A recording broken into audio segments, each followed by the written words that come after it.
आप दोस्तों आपका हमारा अपना रिएक्शन यूट्यूब चैनल उम्मीद करते हैं सब ठीक ठाक होंगे, बढ़िया होंगे, खैरियत से होंगे।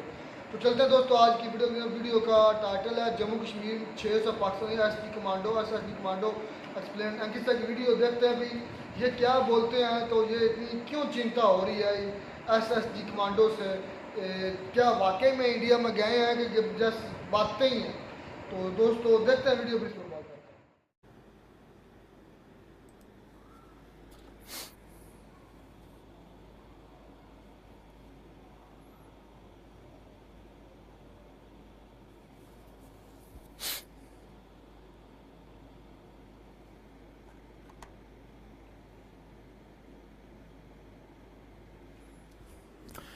नमस्कार साथियों, स्वागत है आप सभी का अंकित इंस्पायर्स इंडिया पर। मैं हूं अंकित अवस्थी। आप हैं मेरे साथ में एक ऐसी घटना की जिक्र करने के लिए जिसका हम सबको लंबे समय से डर था।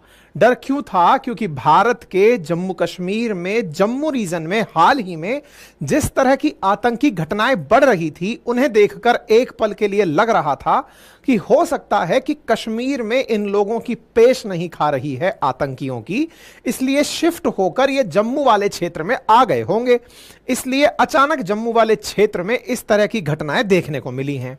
लेकिन हाल ही में जिस तरह के दावे किए गए हैं कुछ ऐसे उच्च अधिकारियों द्वारा, सेना के मुख्य अधिकारियों द्वारा, जिसे देखकर यह लग रहा है कि ये किसी आतंकी की नहीं अपितु प्रॉपर तरीके से ट्रेनिंग प्राप्त किए हुए कमांडोज की हरकत है, उसके बाद से भारत सरकार एक्शन में है। और एक्शन में होते हुए बॉर्डर की सुरक्षा जिस बल की जिम्मेदारी थी, उसके सबसे बड़े अधिकारियों को भारत सरकार द्वारा उनके समय से पहले ही हटा दिया गया है। यानी कि बॉर्डर सिक्योरिटी फोर्सेस जो भारत पाकिस्तान सीमा की सुरक्षा का काम संभालती है, उसके डीजी को और स्पेशल डीजी को तत्काल प्रभाव से हटा दिया गया है। दैट मींस डेफिनेटली कुछ ना कुछ तो ऐसे सिक्योरिटी लैप्सेस थे जिनके चलते इतने सख्त कदम उठाए गए हैं। लेकिन ये सारी चर्चाएं क्यों हो रही हैं? इसके पीछे कौन सी समानता है और अल्टीमेटली क्या चर्चाएं हम कर रहे हैं? असल में साथियों, हाल ही में भारत ने कारगिल पर अपनी सफलता के 25 साल पूरे किए हैं। हमारा पड़ोसी मुल्क जिस पर सेशन करना भी पिछले 6 महीने से हमने जरूरी नहीं समझा कि इतना ऑलरेडी मर चुका है, इसे और क्या मारें, हम उसे इतना इग्नोर कर दिए। दुनिया में इतना इंटरनेशनली हम चर्चाओं में लीन हो गए कि पाकिस्तान की ना तो इस चुनाव में कोई चर्चा की और ना ही उसके हालात की आप लोगों ने किसी प्रकार की चर्चा होने दी कि ठीक है सर वो ऑलरेडी मर चुका है। लेकिन कहते हैं ना, कुछ पूंछें ऐसी होती हैं जो टेढ़ी होती हैं, उन्हें कितना भी सीधा करने का प्रयास करिए वो सीधी नहीं हो पाती हैं। कारगिल में जो मार खाई थी आज से 25 साल पहले, उसके बावजूद फिर वैसी ही घटना दोहरा रहा है। ऐसा हमारी ऑब्जर्वेशंस का, बहुत से सैन्य अधिकारियों का, टॉप ऑफिशियल्स का मानना है कि जिस तरह कारगिल में उसने इन्फिल्ट्रेट करके लोग घुसाए थे, वैसे ही जम्मू वाले रीजन में बॉर्डर से कुछ लोगों को अंदर घुसा दिया है, जिनकी संख्या 600 तक हो सकती है, जिसकी वजह से जम्मू रीजन में इतनी सारी घटनाएं बढ़ी हैं। आइए सारी घटनाओं को विस्तार से समझते हैं, सारे डॉट्स को कनेक्ट करने का प्रयास करते हैं और अंत में बताएंगे कि भारत सरकार ने इससे निपटने की क्या कुछ तैयारियां कर दी हैं। जीत तो ये तब भी नहीं पाएगा, इसकी पूंछ टेढ़ी भले ही हो, इस बार पूंछ ही हटानी पड़ जाएगी। लेकिन हां, फिर भी चलिए एक बार के लिए समझते हैं घटनाक्रम क्या है सिलसिलेवार तरीके से। मेरे प्यारे साथियों, धरती पर स्वर्ग कहा जाने वाला जम्मू कश्मीर, जम्मू कश्मीर में जब 370 हटाया गया, उसे पूरी तरह से भारत सरकार के नियंत्रण में लाया गया। एक प्रकार से केंद्र की सभी योजनाएं जो पहले प्रॉपर तरीके से नहीं पहुंच पाती थी, उन्हें लाने का प्रयास किया गया। उसके बाद घाटी में काफी शांति देखने को मिली। यह शांति ऐसी थी कि यह बहुत लोगों को रास नहीं आ रही थी। विशेष रूप से पाकिस्तान के तो यह तमाचे के समान थी कि साहब आपने इतना ज्यादा ढिंडोरा पीटा कि कश्मीर की जनता दुखी है। कश्मीर में जब से 2019 के बाद 370 हटी है, तब से ना तो कोई स्टोन पेल्टिंग की खबर आ रही है। जिस जगह उठाकर लाल चौक पर एनी टाइम पाकिस्तानी झंडे टकते थे, अब बढ़िया से इंडियन फ्लैग टक रहा है। बढ़िया लोग जाकर तस्वीरें खिंचवा रहे हैं। इतना टूरिज्म टूरिज्म, इतना इन्वेस्टमेंट, इतना जबरदस्त तरीके से लोग अपने अपने काम धंधों में बिजी हो गए हैं, तो अल्टीमेटली वो सब चला कहां गया? इस बात का जवाब पाकिस्तान को मिल नहीं रहा था। कश्मीर में दाल नहीं गली क्योंकि कश्मीरी जनता समझ गई कि उसके हित में क्या है। उसको यह समझ में आ गया कि किस तरह प्रोग्रेस के साथ रहते हुए इस स्वर्ग के आनंद लिए जा सकते हैं। लेकिन जो वहां पर घुसे हुए इन्फिल्ट्रेटर्स थे, जिनकी दाल कश्मीर में नहीं गली, वो कश्मीर से जस्ट पहले जम्मू में आ गए और आकर के कुछ ऐसा कोहराम मचाए कि जम्मू वाले रीजन में बॉर्डर से टच होते हुए राजौरी, रियासी, पुंछ, ये जो मीरपुर, ये वाले जो क्षेत्र हैं, इन क्षेत्रों में जो कि पीओके से कनेक्टेड हैं, ये जो वाले जो पुंछ और राजौरी वाले, रियासी वाले जो क्षेत्र हैं, इन क्षेत्रों में इन लोगों के द्वारा अपने स्तर पर बहुत सारी हरकतें ऐसी की गई जो कि कश्मीर में पहले देखी जाती थी, वो यहां पर दिखना शुरू हुई। हमने इन पर कई सेशन भी किए और हमने ये बताया कि कश्मीर की तुलना में जम्मू में आतंकी घटनाएं बढ़ क्यों रही हैं। इस पर हम ऑलरेडी सेशंस कर चुके हैं, संभवतः आपने हमारे सेशंस देखे भी हों। फिलहाल के लिए मैप को अगर ध्यान से समझें तो हम जान पाएंगे कि जिस जम्मू कश्मीर को हम समझते हैं, उस जम्मू कश्मीर में दक्षिण की तरफ वाला जो जम्मू का हिस्सा है, उसके कुछ किनारे वाले हिस्सों पर पाकिस्तान का कब्जा है। पाकिस्तान के कब्जे वाले क्षेत्र से जम्मू वाले क्षेत्र में इन्फिल्ट्रेशन आसान भी है और लोगों की नजर में भी नहीं आता, क्योंकि ज्यादा पॉपुलेशन यहां पर मतलब मिक्स प्रकार की है, यानी हिंदू मुस्लिम यहां ज्यादा हैं। तो यहां पर जो विलेज डेवलपमेंट कमेटी हैं या विलेज डेवलपमेंट गार्ड हैं, वो ही इतने एक्टिव रहते थे पहले कि वही लोग इन्फिल्ट्रेटर्स को गोलियों से उड़ा दिया करते थे। 1990s में जब जम्मू कश्मीर के अंदर इन्फिल्ट्रेशन बढ़ने लगा था, उस दौर में जम्मू पर्टिकुलर रीजन में सेना के द्वारा और बीएसएफ के द्वारा एक स्मार्टनेस दिखाई गई थी। और वो स्मार्टनेस क्या थी? यहां के लोगों को गन चलाने की ट्रेनिंग देना। 303 राइफल्स दे दी थी और उनसे कहा था कि देखो, कश्मीर घाटी से तो कश्मीरी पंडितों को भगाया जा रहा है, लेकिन आप इस क्षेत्र के अंदर जहां हिंदू मुस्लिम ज्यादातर सामान्य रूप से पाए जा रहे हैं, आप अपने यहां से हिंदुओं को पलायन मत होने देना। ऐसी स्थिति में इस क्षेत्र के लोगों को पुलिस के द्वारा, फोर्सेस के द्वारा गन उपलब्ध कराई गई थी और उन्हें ट्रेनिंग दी गई थी। अगर आपके साथ कोई भी ऐसा करे तो उसे गोली से उड़ा देना। और हुआ भी यही साथियों, यहां पर कुछ भी आतंक की घटनाएं प्रमोट ही नहीं हो पाई। कश्मीर में जो दुर्घटनाएं हुई थी, जम्मू वाले रीजन में वो नहीं हो पाई थी। विलेज डेवलपमेंट गार्ड्स, जो वर्तमान में विलेज डेवलपमेंट कमेटी कहलाती हैं, उनकी वजह से। लेकिन जम्मू में जब आतंकियों की दाल नहीं गली तो उन्होंने अपना फोकस कश्मीर पर ही शिफ्ट कर दिया। चाहे कश्मीरी पंडितों को हटाना हो या कारगिल जैसी घटनाओं का होना हो, आतंक का साया बढ़ना हो, यह कश्मीर में केंद्रित होने लगा था। जम्मू अभी तक सुरक्षित चल रहा था, इवन दो ये पाकिस्तान के बिल्कुल नजदीक बॉर्डर टच करता है, लेकिन फिर भी सेफ तरीके से चल रहा था। हाल ही के कुछ समय में अगर हम देखें तो टेरर अटैक्स में 28 लोग मर चुके हैं 24 एनकाउंटर्स के अंदर इस साल, यानी कि 1 जनवरी से लेकर जुलाई 30 तक। यानी जम्मू वाले रीजन में अचानक इतने सारे लोग, जहां पहले एकदम शांति चल रही थी, वहां लोगों का मरना बड़ी खबर बनने लगा। तो फिर बड़ा सवाल यह बनने लगा कि सर, ये जो पाकिस्तान के साथ इनका बॉर्डर टच होता है, इसकी सुरक्षा कौन संभालता है? यानी कि ये वाला जो बॉर्डर टच हो रहा है, इसकी सुरक्षा कौन संभालता है? तो आंसर निकल के आया कि सर, इस बॉर्डर पर तो बीएसएफ तैनात रहती है, बॉर्डर सिक्योरिटी फोर्स तैनात रहती है। तो बोले, बॉर्डर सिक्योरिटी फोर्स भारतीय सेना से अलग है क्या, या जम्मू कश्मीर पुलिस से अलग है क्या? मैं आपको कुछ जानकारी यहां पर देना चाहूंगा मेरे प्यारे साथियों। जम्मू कश्मीर में जो जम्मू की सुरक्षा है, वो कई एजेंसीज के द्वारा कोऑर्डिनेशन से की जाती है। जम्मू कश्मीर में जो बॉर्डर एरियाज हैं, वहां पर बॉर्डर सिक्योरिटी फोर्सेस रहती हैं। वही बॉर्डर सिक्योरिटी फोर्सेस जो पाकिस्तान के साथ साथ बांग्लादेश बॉर्डर पर भी रहती हैं। ये भारत की अर्धसैनिक बल हैं जो गृह मंत्रालय के अधीन आते हैं। इनके जो हेड होते हैं वो सेना से नहीं आते, बल्कि भारतीय पुलिस सेवा से आते हैं। भारतीय पुलिस सेवा बोले तो इंडियन पुलिस सर्विसेज, आईपीएस होते हैं। जैसे आपके राज्य में आईपीएस एसपी बनते हैं और आपके राज्य के सबसे बड़े अधिकारी डायरेक्टर जनरल बनते हैं, डीजी बनते हैं, ठीक इसी प्रकार से बीएसएफ का भी जो सबसे ऊंचा अधिकारी होता है वो डीजी ही होता है। मतलब वो आईपीएस सर्विसेज से ही आया हुआ व्यक्ति होता है और वो कैडर बेस्ड कहीं से भी चल के आ सकता है। पता चल रहा है राजस्थान का जो मतलब आईपीएस है वो बीएसएफ का डीजी केंद्र सरकार के द्वारा प्रतिनियुक्ति पर बना दिया गया। संभवतया यह बात समझ में आई होगी। भारत की जो प्रमुख अर्धसैनिक बल हैं जैसे सीआरपीएफ है, सीआईएसएफ है, असम राइफल्स है, बीएसएफ है, उनमें से एक बीएसएफ है। जम्मू कश्मीर की जो सुरक्षा है बॉर्डर पर बीएसएफ द्वारा, साथ ही साथ भारतीय सेना के द्वारा की जाती है। बॉर्डर पर आगे मान लीजिए बीएसएफ खड़ा है तो कोऑर्डिनेशन में भारतीय सेना भी खड़ी है, क्योंकि भारतीय सेना पूरी तरह से किसी भी परिस्थिति से निपटने के लिए सज्ज है। भारतीय सेना के साथ साथ जम्मू कश्मीर की लोकल पुलिस J&K पुलिस, उसे भी यहां की सुरक्षा की जिम्मेदारी दी जाती है। यहां पर जैसे एयरपोर्ट्स हैं या फिर कोई इंडस्ट्रियल एरिया है या कोई केंद्रीय ऑफिसेज हैं, उनकी सुरक्षा सीआईएसएफ द्वारा की जाती है। इसके अतिरिक्त भी आर्मी इंटेलिजेंस, आईबी, RANW, ये सारी वो एजेंसीज हैं जो मिलकर के जम्मू कश्मीर की सुरक्षा सुनिश्चित करती हैं। इन सब में बेहतरीन कोऑर्डिनेशन होता है। अब आपके दिमाग में सवाल आएगा कि सर बीएसएफ को अचानक कोई लीड मिली कि साहब बीएसएफ को लगता है कि यहां से कोई इन्फिल्ट्रेटर अंदर घुस चुका है, उसकी सूचना वो भारतीय सेना के किसी अधिकारी को देना चाहे तो क्या टाइम लगेगा? क्या नहीं, इनके बीच में प्रॉपर तरीके से कोऑर्डिनेशन चलता है। मतलब तुरंत सूचना आते ही पुलिस को भी सेना को भी इमीडिएट प्रभाव से कि जो जहां है उसको उसी तरह से हैंडल कर दो। मतलब कोऑर्डिनेशन बहुत फास्ट होता है।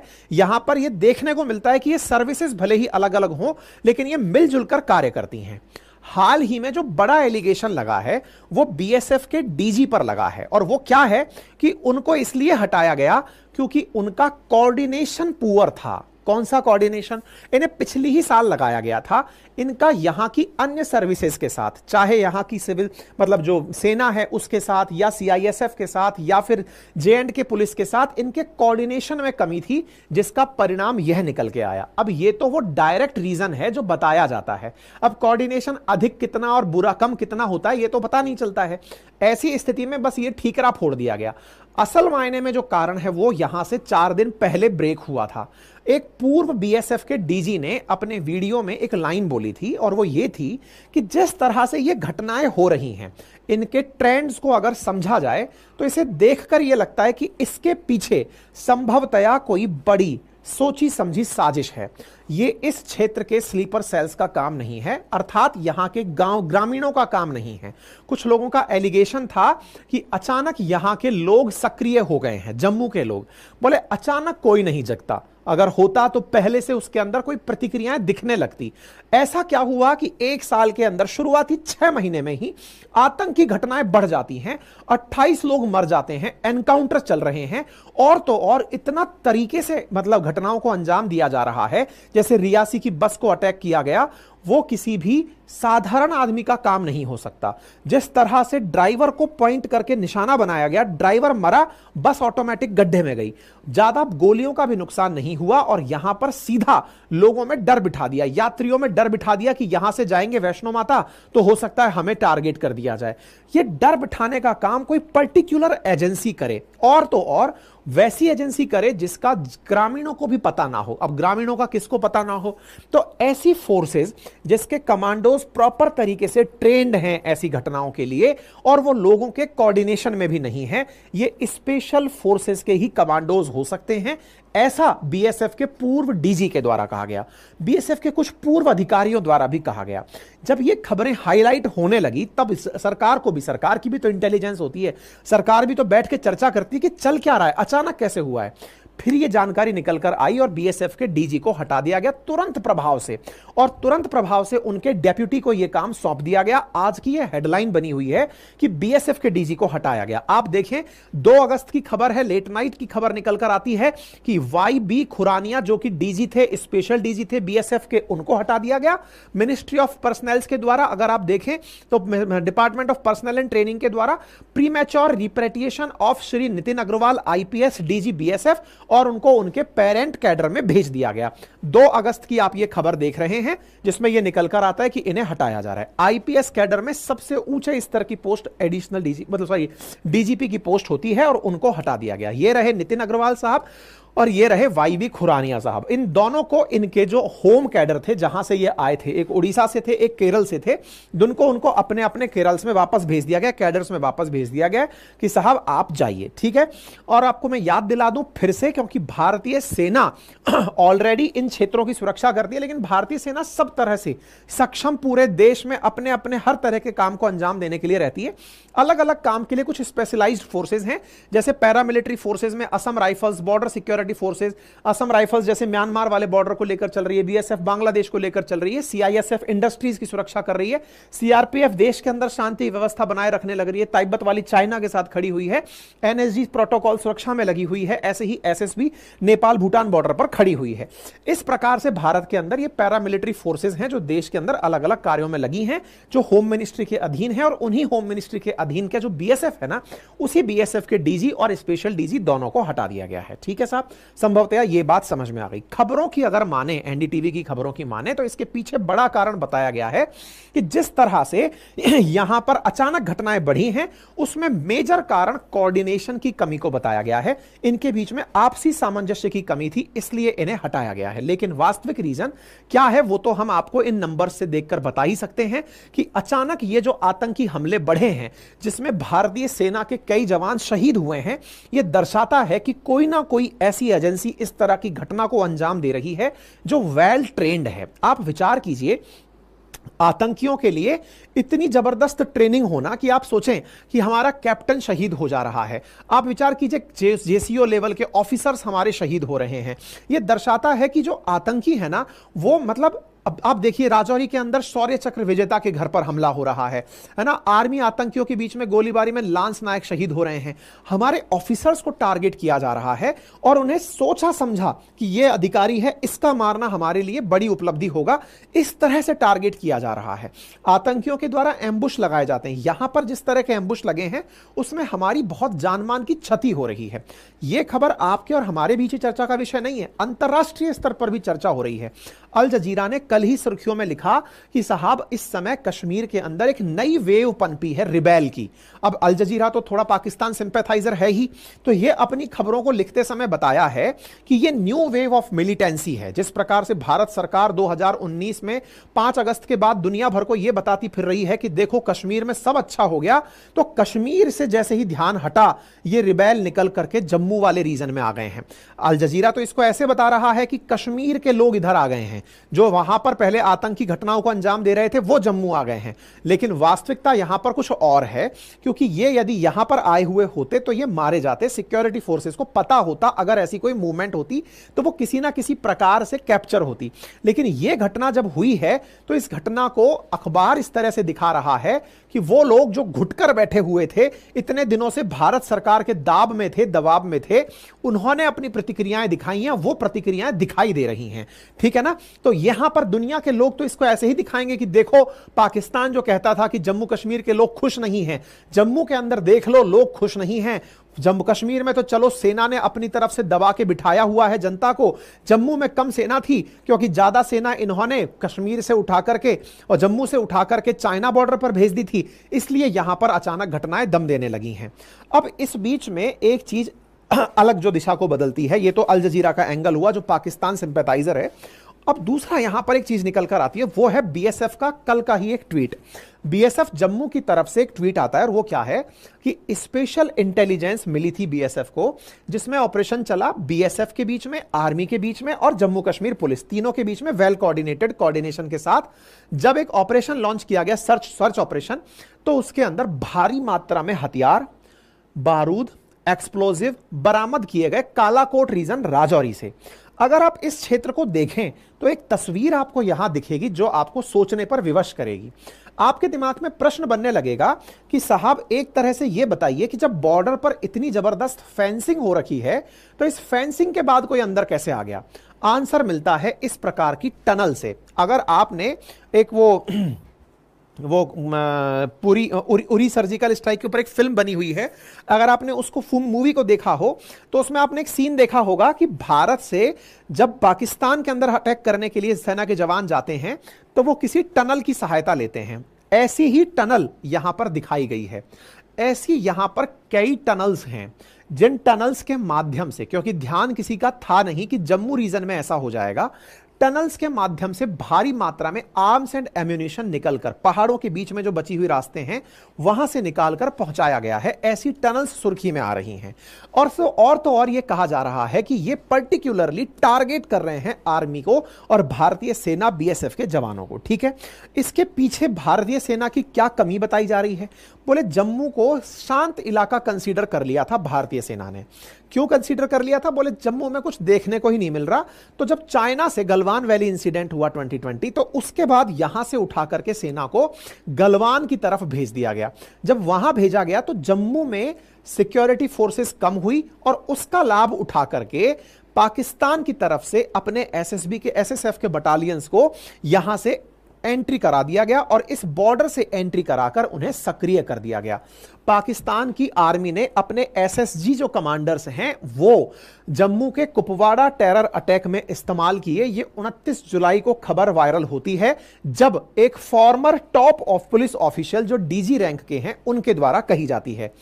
उन्होंने कहते हुए कहा कि जो कुपवाड़ा के अंदर घटना हुई है वो एसएसजी कमांडोज के द्वारा ही की जा सकती है, आतंकियों द्वारा नहीं। और उन्होंने प्रॉपर तरीके से इसका वीडियो दिया और उन्होंने इस पर अपनी, क्योंकि भाई इतने पुलिस के बड़े ऑफिशियल हैं, पूरा उस क्षेत्र में काम उनका रहा है, तो उन्हें इस क्षेत्र की जानकारी भी है और उन्हें यह पता है कि इस तरह का जो काम करने वाली एजेंसी है वो कौन सी हो सकती है। उनका नाम है एसपी वैद और एसपी वैद ने क्लेम किया कि 600 स्पेशल सर्विस ग्रुप के जो पाकिस्तान की सेना के स्पेशल सर्विस ग्रुप के आईएसआई के मिलिटेंट मतलब जो सैनिक हैं जो कि भेष बदल करके भारत में एंट्री किए हैं, वो कमांडोज हैं और वो चिन्हित होकर के जम्मू कश्मीर में एंट्री कर रहे हैं और अटैक कर रहे हैं। ठीक है, अब मैं थोड़ा सा आपको इस एसएसजी के बारे में बता देता हूं जिसकी सुर्खी है। असल में जो एसएसजी है इसको पाकिस्तान में मरून बैरेट्स के नाम से भी जाना जाता है, ब्लैक स्टॉर्क्स के नाम से भी जाना जाता है। यह असल में यहां की एक स्पेशल सर्विस ग्रुप है जिसको 5 प्रकार के काम दिए जाते हैं। विदेशों में आंतरिक रक्षा, दूसरा दूसरे की जानकारी जुटाना, टोही, डायरेक्ट एक्शन लेना, आतंकवाद विरोधी अभियान करना और अपरंपरागत युद्ध करना। परंपरागत युद्ध में तो सेना लड़ती है, अगर कोई भी गुरिल्ला वॉरफेयर करना है, अनप्लान्ड तरीके से लड़ना है, जैसे आतंक को ही अपरंपरागत युद्ध कहिए, तो इस तरह से आतंकी घटनाओं को अंजाम देना है, तो ये एसएसजी इनका यही कार्य करती है। 1956 में यह स्थापित हुई थी, पाकिस्तान की आर्मी का यह हिस्सा है और इसके द्वारा counter terrorism, unconventional warfare, special operations, इस तरह की चीजें अंजाम दी जाती हैं। यह पाकिस्तान की आर्मी की स्ट्रेटेजिक फोर्सेस कमांड से बिलोंग करती है और इसे मरून बैरेट्स के नाम से भी जाना जाता है। इस मरून बैरेट्स के द्वारा ही इसके कमांडोज को आप स्पेशल वॉर टैक्टिक्स और पहाड़ों की वॉर टैक्टिक्स में देख सकते हैं। जो जानकारी इसके बारे में उपलब्ध है, शुरुआत में इसे अफगानिस्तान बॉर्डर पर लगाया गया था, फिर धीरे धीरे इसे भारत के साथ में टच करने का काम किया गया और इस बारे में जो कमेंट किया है वो एसपी वैद साहब, जो शेषपाल वैद हैं, जो कि पहले डीजीपी रह चुके हैं जम्मू कश्मीर के 16 से 18 के अंदर। उन्होंने इस बात को कहा और उन्होंने कहा कि पाकिस्तान के टॉप आर्मी कमांडर्स हैं इस घटना के पीछे जम्मू वाले रीजन में, और जिस प्रकार से ये लोग प्रिसीजन के साथ इस कार्य को अंजाम दे रहे हैं, ये पूरी तरह से ये समझने वाली बात है कि ये बहुत। इन्होंने एक व्यक्ति का नाम लिया, आदिल रहमानी। आदिल रहमानी इसके पीछे सारा काम संभाल रहा है। इसमें 600 कमांडोज एयरमार्क इस काम के लिए 600 कमांडोज इसके लिए चिन्हित किए गए हैं अंदर आने की कोशिश कर रहे हैं और वो अंदर आने की कोशिश कर रहे हैं। ये कौन से दिन का है ट्वीट देखिए आप, 29 जुलाई की सुबह का ट्वीट है ये, ठीक है ना। टाइमिंग को अगर आप नोटिस करें, 29 जुलाई और आज 2 अगस्त है, 3 अगस्त है। 3 अगस्त के दिन, आज के दिन आपको मैं ये खबर पढ़ा रहा हूं कि डीजी हटाया जा चुका है। डीजी कब हटाया गया? 2 तारीख को हटाया गया है। तो आप सोचिए कि 29 जुलाई को यह खबर वायरल होती है और 2 अगस्त को डीजी बीएसएफ जिस पद पर ये थे, इस पद पर ये तो रिटायर्ड हो चुके हैं, इनके पद पर जो वर्तमान में व्यक्ति था उनको हटाया जा चुका है। जिसका नाम इन्होंने लिया कि ये काम कर कौन रहा है, तो बोले पाकिस्तान की सेना के अंदर एक मेजर जनरल रैंक का आदमी है आदिल रहमान। वो एसएसजी जो फोर्सेस है उसका जीओसी है, जनरल ऑफिसर कमांडिंग है, जीओसी है, स्पेशल सर्विस ग्रुप का, उसे ये पर्टिकुलर काम दिया गया। अब आप पूछेंगे इन्हें ये कहां से पता चल गया? देखो, जब आप लोग किसी के साथ वॉर में हो, एक अच्छा लड़ाका वही माना जाता है जो दूसरे दुश्मन की सारी कैपेसिटी जानता है कि ये तरह का काम कौन कर रहा है, उनके अंदर ऐसा कौन आदमी है जो इस तरह की घटनाओं के लिए जिम्मेदार हो सकता है। भारतीय सेना की भी तो इंटेलिजेंस होती है ना दूसरी तरफ से, तो इनके पास भी अपने अनुभव हैं कि उस दौर में कौन ऐसा आदमी था जो ऐसी चीजें सोचता था। तो नाम निकल के आया मेजर जनरल आदिल रहमान का। इन्होंने अपनी तरफ से फिर आज की इस घटना पर भी ट्वीट करते हुए कहा कि यह एक वेलकम मूव है गृह मंत्रालय के द्वारा कि उन्होंने अकाउंटेबिलिटी तय करते हुए उन ऑफिसर्स को पद से हटाया। साथ ही साथ ये यही नहीं रुकना चाहिए, और लोग भी जो एडमिनिस्ट्रेशन में इसके प्रति जिम्मेदार हैं, चाहे वो स्टेट गवर्नमेंट के हों चाहे गवर्नमेंट ऑफ इंडिया के हों, उन पर कार्रवाई की जानी चाहिए, क्योंकि ये भारी चूक का मामला है। इसी तरह से एक और पत्रकार और एक्टिविस्ट टाइप के आदमी हैं, उन्होंने भी अपनी तरफ से ये सारे पॉइंट मेंशन किए जो यहां पर वैद साहब के द्वारा मेंशन किए गए। क्या पॉइंट्स हैं जरा एक बार आप भी सुन लीजिए। पहला, ये एसएसजी का एक जनरल ऑफिसर कमांडिंग है जो मेजर जनरल रैंक का आदमी है, आदिल रहमानी, वो इस तरह के जम्मू रीजन्स में अटैक करवा रहा है। नंबर दूसरा, एसएसजी बटालियन इन्फिल्ट्रेट हो चुकी है कम से कम 600 कमांडोज को लेकर कुपवाड़ा रीजन में। नंबर दो। नंबर तीसरा कहा गया है कि जो जिहादी स्लीपर सेल था उसको एक्टिवेट किया गया है और एसएसजी इंडियन टेरिटरी में यह काम करवा रही है। नंबर चार, लेफ्टिनेंट कर्नल शाहिद सलीम जांजुआ जो इस समय इंडियन टेरिटरी में है वो ऑलरेडी एंट्री कर चुका है। Shahid Saleem Janjua lieutenant colonel rank का आदमी है जो इंडियन टेरिटरी में एंट्री कर चुका है, और उसका इंडियन आर्मी की जो 15 कॉर्प्स है और 16 कॉर्प्स है, इसके साथ युद्ध करने का प्लान है। यहां पर 2 मेजर बटालियंस को मुजफ्फराबाद में रेडी रखा गया है जम्मू कश्मीर के लिए। यानी कि जो पाकिस्तान इतने दिन से गरीबी की मार के चलते आपने तरस खा के छोड़ दिया था, विशेष रूप से अपन ने भी पूरी तरह से अंकित इंस्पायर इंडिया पर लंबे 6 महीने से उसकी कोई चर्चा ही नहीं की, वही पाकिस्तान इस तरह की घटनाओं को अंजाम दे रहा है और पाकिस्तान के एसएसजी के कमांडोज को इसके अंदर घुसा दिया गया है। यह जानकारी एक दिन पहले और आई थी, और वो कौन सा दिन था तो आप जरा इस ट्वीट को देखिए। जून 10 का ट्वीट है, कर्नल है हनी बख्शी, इन्होंने अपने द्वारा एक लाइन लिखी, जरा पढ़िए। They are SSG, this is not a terrorist act, it's a pure military precision, it's the same signature all along. ये किस घटना की बात कर रहे हैं? जब रियासी के अंदर बस पर हमला हुआ था ना, तो बस पर जब हमला हुआ था तो ये कर्नल साहब हैं हनी बख्शी, इन्होंने इस अटैक को देखकर कहा था कि ये, और सोचो 10 जून को ही इन्होंने कह दिया था, जिस दिन ये घटना हुई थी उस जून को ही इन्होंने कह दिया था कि ये घटना टेररिस्ट घटना नहीं है, क्योंकि ये इतना प्रिसीजन के साथ की गई घटना है, जितना ध्यान से की गई घटना है कि ड्राइवर को मारो, ड्राइवर मरेगी, बस जाएगी। ये दिमाग लगाकर कम खर्चा और ज्यादा नुकसान पहुंचाने की जो कला है, ये केवल और केवल एसएसजी का वॉर टैक्टिक्स है। सेना के लोग जानते हैं दूसरी की काबिलियत भी कि वो कौन हो सकता है। उन्होंने 10 जून को ही इस बात को, तो एक तरह से ये समझिए कि इतने सारे प्रमाण इकट्ठे हो चुके हैं कि कहीं ना कहीं जम्मू के अंदर इन्फिल्ट्रेशन हुआ है, और अगर इन्फिल्ट्रेशन हुआ है तो ये एक्ट ऑफ वॉर है।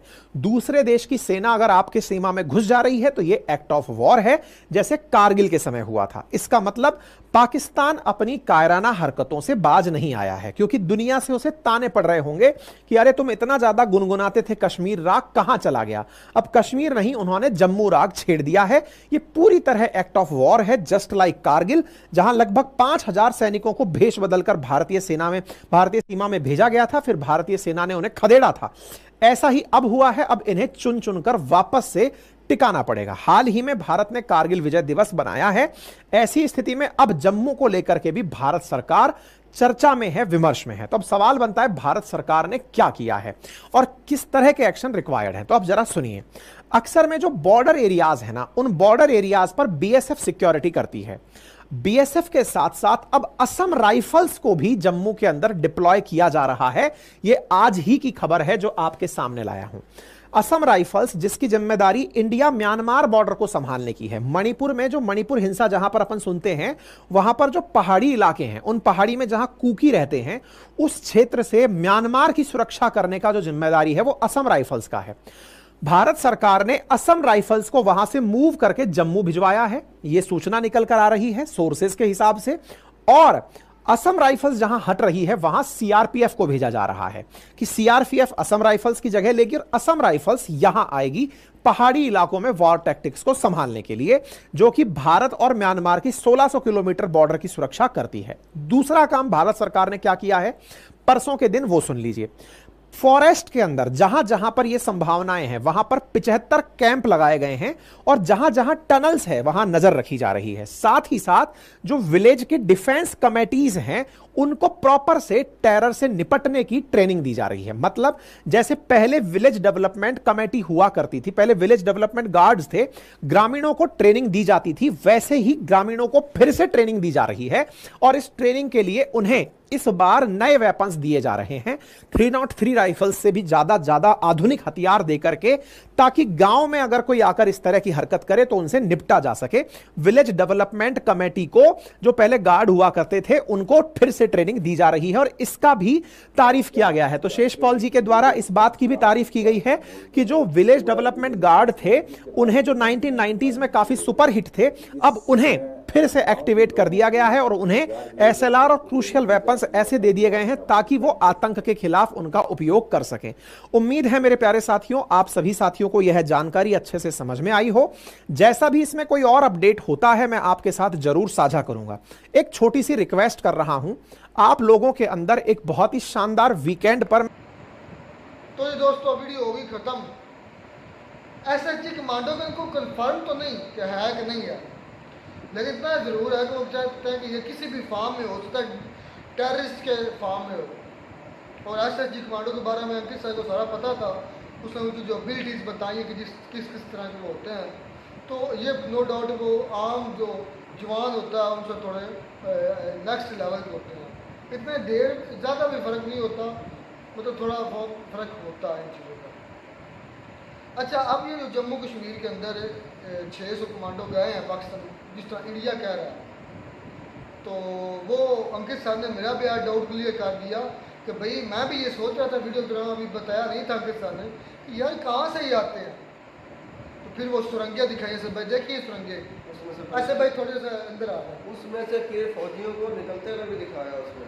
हाँ, मैं परेशान था कि इंडिया निकलते हुए दिखाया कि यहाँ से निकल कर ये देखो जा रहे हैं, निकलते हुए क्या दिखाना उन्हें कि ऊपर से आए उधर से निकल कर चले गए। तो यार ये ऐसा ही होता है सर भाई, तुम्हें पता है इंडिया तो सिक्योरिटी सख्त है, तो इस तरह की सुरंगें वगैरह ही हैं जो बाद में और की कहा कि जब हमारे BSF के जवान पाकिस्तान पर अटैक करते हैं तो ये ऐसी सुरंगों से वो भी जाते हैं। कब किया तुमने अटैक? खुद अपने मुंह से मारे, कुछ सबूत है तुम्हारे पास? भाई किया होगा तो वो कह रहे ना। अच्छा, जब ये इनके जवान अटैक करते हैं उस वक्त कोई पाबंदी नहीं लगती? आप सबूत हो तो आप जाएं, आप भी कोर्ट में। मैंने जब तक कोर्ट की बात है, मैंने जब तक इनकी वीडियो ये जो सारी वीडियो मैं देख रहा हूँ ना, तो मुझे एक ही ख्याल आता है कि जब इनको मार पड़ती है तो तब ये बोलते हैं, जब तक ये अटैक कर रहे होते हैं तब तक ये नहीं बोलते। मुझे जो मेरे ख्याल में जो बात समझ में आती है कि आप अटैक कर रहे हैं तो पाकिस्तान आपको नहीं कह रहा कि आप क्यों आ रहे हैं, क्यों कर रहे हैं। जब पाकिस्तान वाले यहाँ पर अटैक करते हैं या आपको ख्याल है कि उनकी आर्मी आती है, आर्मी छोड़ तुम SSG कमांडो की बात कर रहे हो, तो मेरे भाई उनका एक ही मिशन है, उन्हें जब भी जाना है आपकी गर्दन काट देनी है, आपको जिंदा जला देना है या बात देना है। उसने को पकड़ कर थोड़ी लाना है, आपके बच्चों को नहीं मारेंगे, आपके बूढ़ों को नहीं मारेंगे, औरतों को नहीं मारेंगे, वो जब भी मारेंगे आपके जवानों को मारेंगे और उनको जिनके हाथ में हथियार होगा। नहीं, ये जवाब नहीं जो आप सब बता रहे, बात बता क्या है। अगर तो 600 कमांडो पाकिस्तानी आया इंडिया की टेरिटरी में, तो फड़काएं उनको, फड़का कर लाशें ले और जाएं इंटरनेशनल कोर्ट ऑफ जस्टिस में। इंडिया की टेरिटरी छोड़े, बात तो इसमें आप बड़ी कर दी। आप वो कहते POK, आप POK रट लगाते, असल में है IOK। 370 लगाया, उसकी जो शनाख्त थी उसको ख़त्म करने की कोशिश की, करता रहे इंडिया अपने हिसाब से, लेकिन जो हकीकत है वो हकीकत है। IOK किधर है डॉक्यूमेंट्स, आप किस तरह साबित करेंगे? कश्मीर है, कैसे साबित करेंगे? साबित ही है कैसे? जिस दिन बातों से, जिस दिन ले झूठ लिया से। भाई, जिस दिन वापस हो जाएगा सारा कुछ। मुझे लगता है वो पाकिस्तान का आखिरी दिन होगा फिर। बिल्कुल बिल्कुल। ये और यार खैर मनाओ, तुम्हारे पास जो ये वाला कश्मीर है, मेरी सुन ले, मेरी बात सुनो, पाकिस्तान का आखिरी दिन करते करते तो लोग कई फिल्में बना डालेंगे। और भाई मेरी बात सुन लो, शुक्र मनाओ कि ये तुम जिंदगियां गुजार रहे हो। आप कहते हो कि पाकिस्तान को उन पर ये कर देना चाहिए, वो कर देंगे, पाकिस्तान ये कर देगा, आईओ के हम ले लेंगे। तुम जिस तरह कह रहे हो जम्मू कश्मीर हम ले लेंगे, और शुक्र करो कि वो तुम्हारा अभी तक जो तुम्हारे पास एरिया है जम्मू कश्मीर का वो नहीं ले रहा है। जिस दिन वो लेने पे आ गया फिर आप देखेंगे यार ये तो हम जम्मू कश्मीर लेने वाले थे, अब दे दिया वापस करके। जिस दिन हमारे मुल्क में एक स्टेबल गवर्नमेंट आएगी ना तो हालात में बदले वो जरूर नजर आएंगे। वो अंकित सर ने लेकर आनी स्टेबल गवर्नमेंट, वो या आएगी। आलोक सर ने लेकर आनी, या मैं क्या शर्त में रख रहा हूँ कि शर्त इंडियन ने के- लेकर आनी है। इसकी वजह है ना मेरे भाई निसार, जो तालीम या शऊर पहले लोगों को नहीं था, अब है, इससे और मजीद बेहतर बढ़ता चला जाएगा मेरे भाई। असल में मुझे ये बताओ, जब तक इंसान जहाँ तक उसमें मान खुद को बदलते जाएंगे, ये हालात खुद ब खुद बेहतर होते जाएंगे। या 600 SSG कमांडो आ गए, यार ये क्या करने हैं किधर से फिर? आए? क्या वो सबूत सुरंगे दिखा है? दो। आपके पास क्या सबूत है कि आपने देखे है, कोई वीडियो क्लिप बनाई है, कोई तस्वीर खींची, किसी की लाश उठाई है, क्या किया है आपने? असल भाई ये ज़हन रखना, जिस दिन उन्होंने देख लिया ना कैसे ये कमांडो इंडिया किस एरिया में, उन्होंने वीडियो नहीं बनानी, उन्होंने मैंने डायरेक्ट लाश फड़का की दिया। बात की है। फड़काने के लिए SSG कमांडो को फिर BSF वाले भेजो जो मार रहे हैं आपके, मार आपको कोई और रहा है, नाम हमारा लगा रहे हैं। कौन मार रहा है? जो कोई भी हो वही के, चाहे अपराध हो या कोई और हो। नहीं आप बता देना, मैं नाम बता रहा मैंने, मुझे जरूरत क्या नाम बताने की, आपने पकड़े और नाम मालूम करे उनका। ये तो कौन सी बात है? आप इल्ज़ाम क्यों लगा रहे हैं? आपके पास सबूत है तो इल्ज़ाम क्यों लगा रहे हैं? मैं तो ये बात कर रहा हूँ। कौन सा इल्ज़ाम लगा रहा है? भैया आपने पाकिस्तान में SSG कमांडो भेजे, कोई मजाक है? खाला जी का भाड़ा SSG कमांडो को ऐसे ही भेज देना, और 600 को, एक और 10-50 को नहीं, 600 को। मैंने आपको एक बार पहले बताया था कि इनका कोई काम नहीं होता, इनको टास्क दिया जाता है कि आपने फलां बंदे को या इतनी चौकियों को गुड़गा बोल कर आना है, उनका काम है उनको तबाह करके वापस आ जाना। वो वहाँ रह नहीं जाते मेरे भाई। भाई उनका कंसर्न जायज़ है इंडिया का, क्योंकि आपको पता है पहले हो चुका है वो क्या नाम है, पार्लियामेंट अटैक भी हो चुका है, उसके बाद वो ताज होटल वाला जो है क्या नाम उसका कसाब उसको बोलते हैं, अजमल कसाब की बात अजमल करें। कसाब, तो उनका कंसर्न जायज़ है। तो ये तो उनका कंसर्न है ना, कुछ चीज़ साबित नहीं ना हो रही, तो भाई वो भी हो जाएगी। वो जब हो तब बात करना मेरे भाई। अगर 600 एंटर हुए को ये इतला मिली है तो हो सकता है ये सच भी हो, क्योंकि सितंबर में है इलेक्शन। अच्छा एक और मजे की बात, इन्होंने कहा कि हमने 500 SSG कमांडो भेजे, वो उनके पास 500 अगर आए हैं तो इधर से 600 गए, मतलब 100 SSG कमांडो ज़्यादा बनता है। तो क्या ये फिर मुकम्मल अटैक ना हो गया कश्मीर पर? क्या अटैक आर्मी कैसे अटैक कर दिया, पाकिस्तान आर्मी अटैक कर दिया? अटैक कैसे हुआ? भाई आपने उधर भेजे हैं BSF के 500 जवान, ऐसे ही है। हाँ 500 आप कह रहे हैं SSG वाले 600 आए हैं, तो मतलब आपकी फौज से भी वो 100 बंदा ज़्यादा आया, तो ये तो फिर मुकम्मल अटैक हो गया। ये तो थोड़ी सी तादाद थोड़ी है जो आप बात नहीं, कर रहे हैं। 600 आर्मी के बंदे डायरेक्टली इंडिया में भेजना पाकिस्तान के लिए एकदम इकट्ठा इतना मुश्किल मुझे तो बहुत लगता है, क्योंकि 600 SSG कमांडो का मतलब है कमो बेश 6 लाख आर्मी। एक मैं मिसाल दे रहा हूँ, क्योंकि उनकी ट्रेनिंग थोड़ा दूसरों से सख्त होती है, तो वो थोड़ा उनको अपॉर्चुनिटी जल्दी मिल जाती है जॉब की। तो बात ये है, और नहीं तो पाकिस्तान भेज क्यों रहा है? यार इंडियन को मैं बता, बल्कि पता ही होगा यार कि जो आप नॉर्मल सिविल उनकी फौज होती है ना किसी भी मुल्क की, उसमें से चंद लोगों को चुना जाता है जो आगे ट्राई करते रहते हैं कमांडो के लिए, स्पेशल कमांडो के लिए। तो उनकी मेरे भाई ट्रेनिंग होती है, जो उसमें पूरा होता है वही SSG कमांडो बनता है। बस मैं इतना जानता हूँ, अगर इंडिया को पता चल गया, पकड़ लिया SSG कमांडो, तो वो फिर वापस नहीं जाने वाले। हो ये भी हो सकता है इंडिया भी पाकिस्तान की तरह उनको बिठा ले उधर, लेकिन मसला ये है कि वार ऑफ प्रिजन जो है वो एक आप एग्रीमेंट साइन किया हुआ है, जब भी वार होगी तो वार ऑफ प्रिजन दौरान जो बीवी मतलब जो बच्चे हैं इनको ना मतलब ये सारी चीज़ें इनको अलग रखना चाहिए।